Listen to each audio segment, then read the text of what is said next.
So what we want to do today is explain to you exactly how this competition works. We're going to explain to you the stages, how the event works, and the different stages there are in this competition. So you will actually see from hundreds and hundreds of people entering these competitions, how we end up to six teams, coming to South Africa, and how we're going to end up with a winner. That is what we're going to explain to you. And what we're also going to do to you at the end, we're going to show you the judges, the high caliber of judges that participate and make this competition work, because the judges is the key element in this competition. Before I get started, I would like to introduce my guests. All four of my guests are the co-founders of this competition. On my far left, I have Patience, who is the Chief Operating Officer of Charter Quest, and she is the Deputy Director of the whole competition. On my closest left, I have Stephen. Stephen is the Project Manager of the competition and the Finance Manager of Charter Quest. On my right, I got Tekofatso and Tsenolo, who represented Charter Quest and South Africa in a separate global case study competition held in Poland in 2015. You know, I also want to acknowledge another co-founder who's not here right now, Justice Chabalala. Together with my guests, the founders, we will guide you through this competition. So let's get started. Both these competitions have the same format, the same structure, and the same case study. The difference between the junior competition and the global competition is the intensity and the complexity of the issues at hand. Now, there are 4 stages in this competition. So what I want to do is, I want to ask Tekofatso to explain stages 1 and stages 2. Thank you, Johnny. Stage 1 is a preliminary stage. Here, a team of 3 aspirants, maximum 4, analyzes the case study and presents a report to the mock board of directors. A team of external judges then shortlists those reports to the 20 final, and then finally comes out with our top 6 reports. They then move into stage 2. Now, stage 2 is exciting. The public get to interact with us here. Here, the teams have to submit a video explaining why they entered into the competition. What impact do they think it'll have in their careers? What impact do they think Charter Quest might have? Here, the public will then see the videos on social media, on TV, and then submit votes. The team with the highest votes will then get 2 points going into the next stage. Wow, that is really exciting. I've been actually following it on the web. It's very exciting. Tsenolo, what is the stage 3? Stage 3 the semi-finals, all roads lead to Johannesburg, South Africa, where the 6 winning teams will present and take questions from a panel of judges. The judges will select the top 3 teams to participate in the final the next day.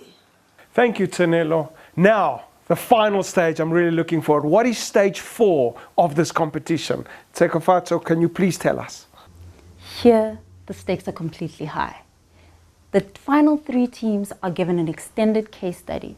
They're then pulled away for 3 hours to analyze and come back and present to the board their recommendations. From this, we have our winners who will be crowned the Charter Quest Future CFOs and Global Business Leaders of 2017. Wow! So that is what the competition is made up of. And not only, it doesn't stop there. The CFO Case Study Competition of 2017 will have a final big prize for the global achievers. The guys who win the Global Case Study Competition will get 100,000 Rand. And the guys who win the Junior Case Study Competition will win 50,000 Rand. These are big stakes. So these guys are going to go full out to win these big prizes. But what makes this competition key is the judges.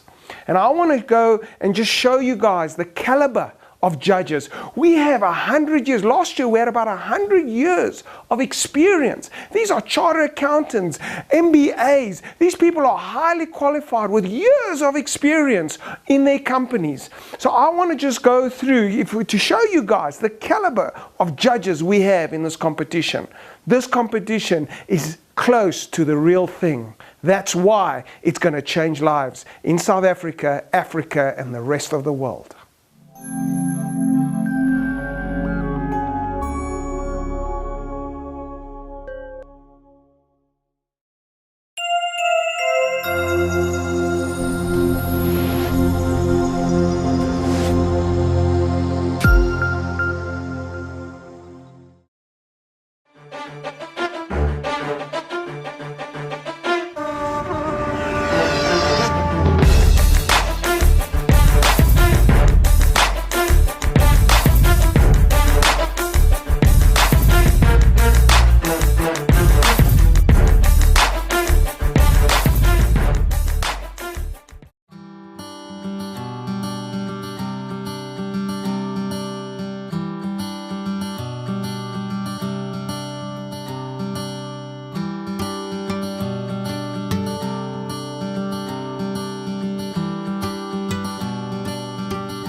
So Stephen, the time has come to explain to the world on how 2017's case study is going to look like.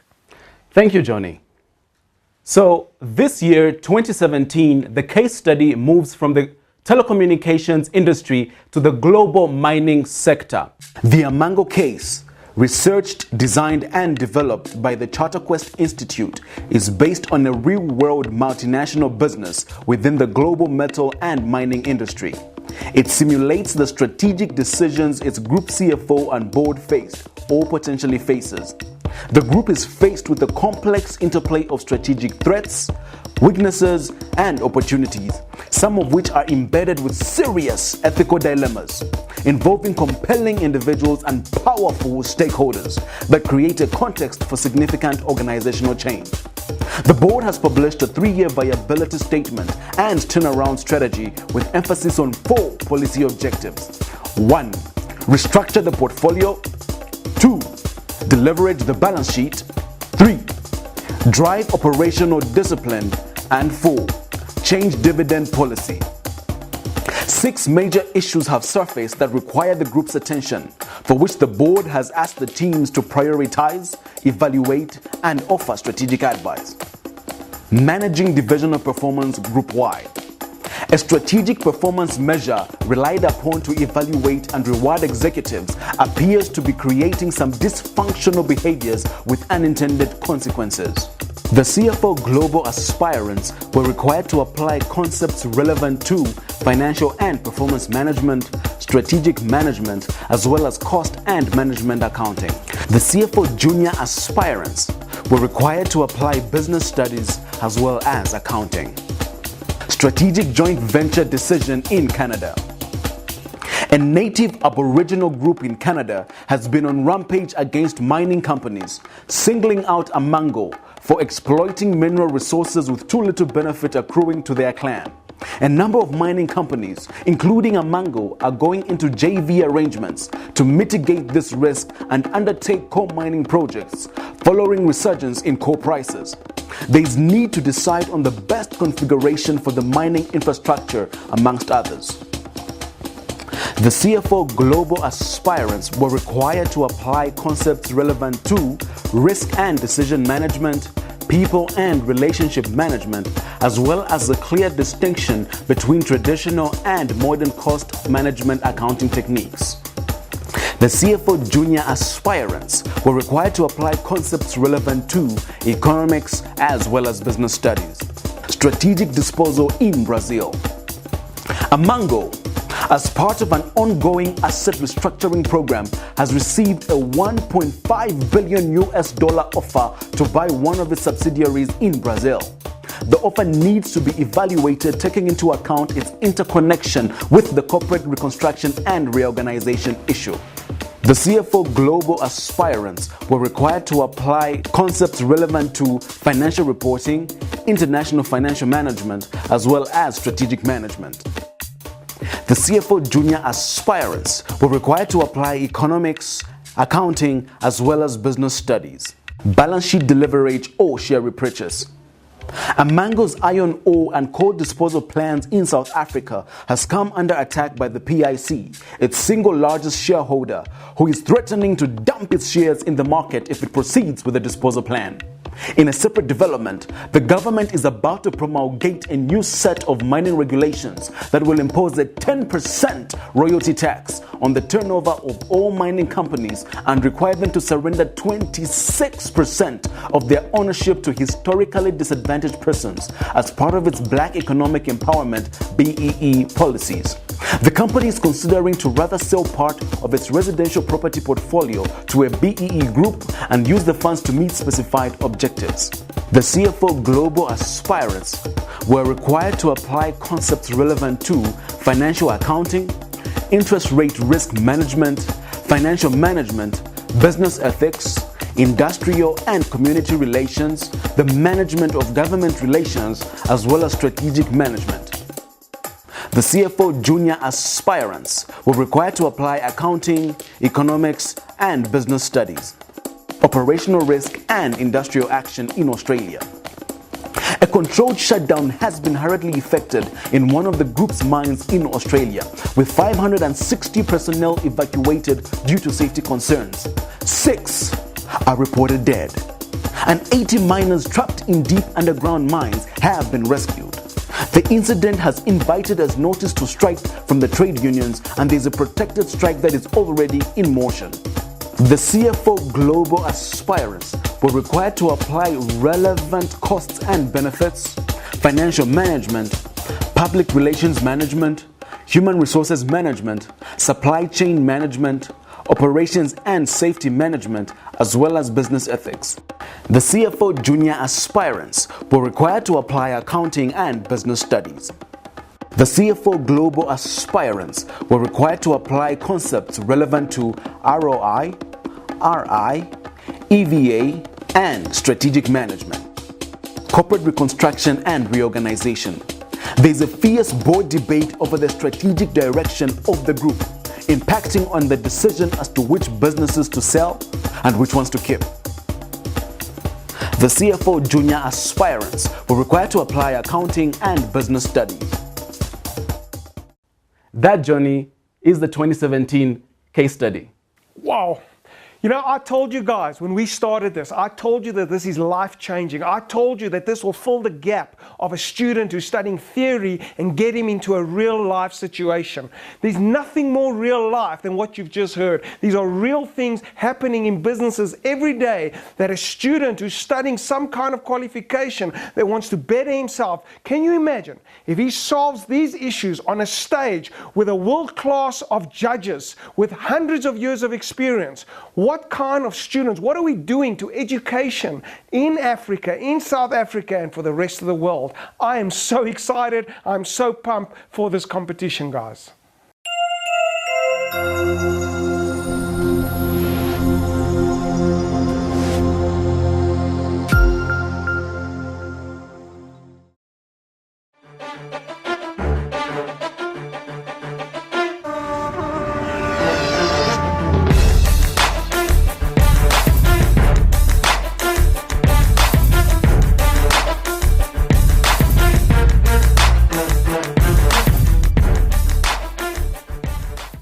Join us to welcome the world to South Africa and let's reimagine education.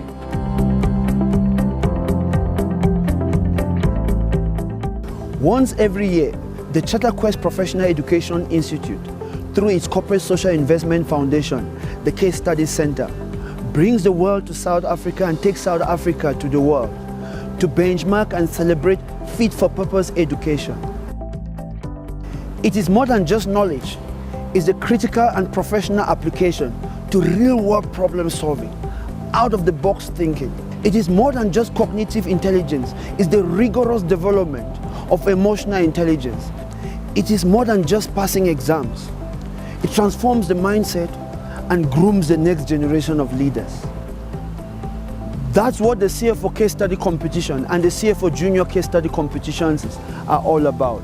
We cannot wait to host the national and global finals of CFO 2017 in October. Last year, universities, education policymakers, young professionals, and big business came together to witness over 1,200 aspirants in the CFO case study competition. Not only did they have to focus on business as usual imperatives, but strategic problems that required a view from both an ethical, technical, as well as boardroom business case study. This year, the case study moves from being in the telecommunications sector to mining. CFO 2017 Statistics Global. 1,500 entrants, 370 different teams from 60 universities, 35 countries, and 5 continents.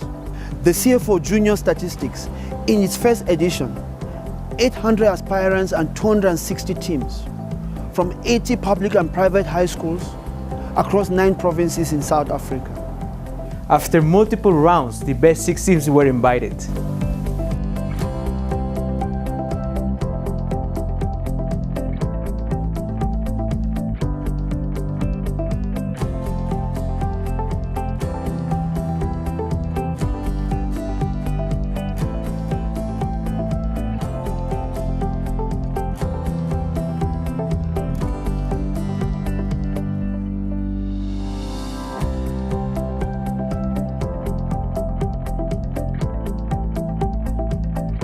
All roads lead to Johannesburg, South Africa. And now, a preview of the CFO 2017 National and Global Finals. Day 1, October 10th, 2017. Join us to receive them at the Oliver Tambo International Airport.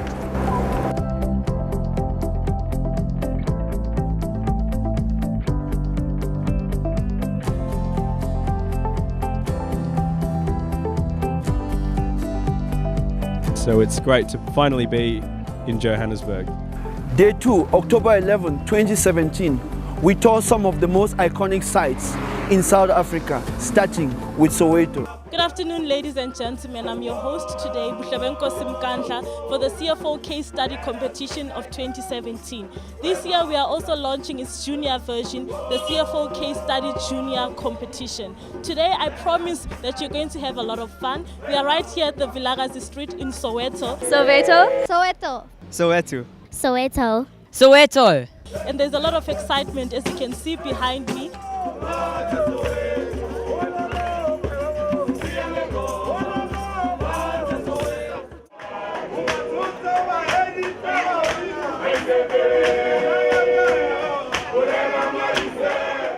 An iconic site we cannot miss is the Hector Peterson Memorial. Let the CFO Case Study Competition symbolize a transition from a struggle for democracy to that of a better education and youth leadership development. Day 3, October the 12th, 2017. Stream in live or join us for the exciting national and global semi-finals at the Johannesburg Stock Exchange.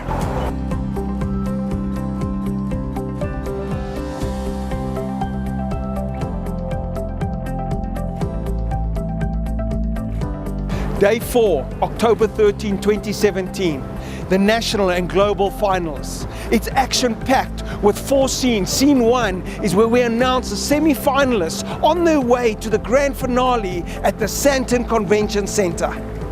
And he decided to launch the Global CFO Case Study Competition. Today, we host the finals of the CFO Case Study Competition. Scene 2, the closed-up analysis. The best teams are locked up, provided with an extended version of the case study involving strategic challenges that they must now resolve, come back to the panel of judges and do their final presentation. Scene 3, the grand finale. Stream in or join us to witness live the top 3 teams battle it out for the right to be crowned the CharterQuest Future CFOs and Global Business Leaders 2017. Day 4, Scene 4, the exclusive awards gala dinner at the Michelangelo 5-star Hotel.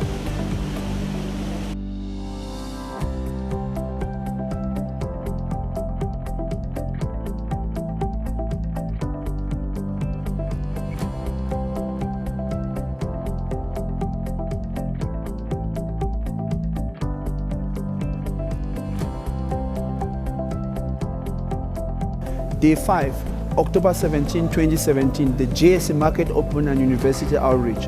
We blow the kudu horn to signify a successful end of CFO 2017 and launch Open CFO 2018. Join us to welcome the world to South Africa. And let's reimagine, innovate, and change education. Join us now to count down. 3, 2, 1.